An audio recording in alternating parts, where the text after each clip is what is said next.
साम्राज्य सामान्यांचा असामान्य आवाज।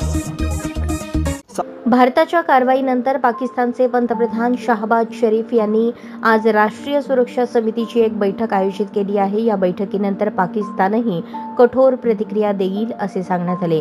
पाकिस्तानने नौदलालाही अलर्ट मोडवर ठेवले आहे। पाकिस्तानला अशी भीती वाटत आहे की भारत एखाद्या कारवाईत नौदलाचा वापर करू शकतो।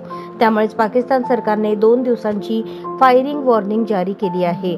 दरम्यान आज पाकिस्तान रात्रभर दहशतीत आहे, कारण त्याने 18 लढाऊ विमाने LOCवर ठेवली आहेत।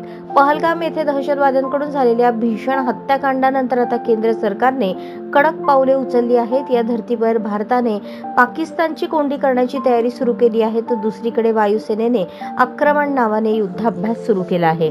पहलगाम येथे दहशतवाद्यांनी भारतीय हद्दीत घुसखोरी करत 26 भारतीय नागरिकांचे जीव घेतले।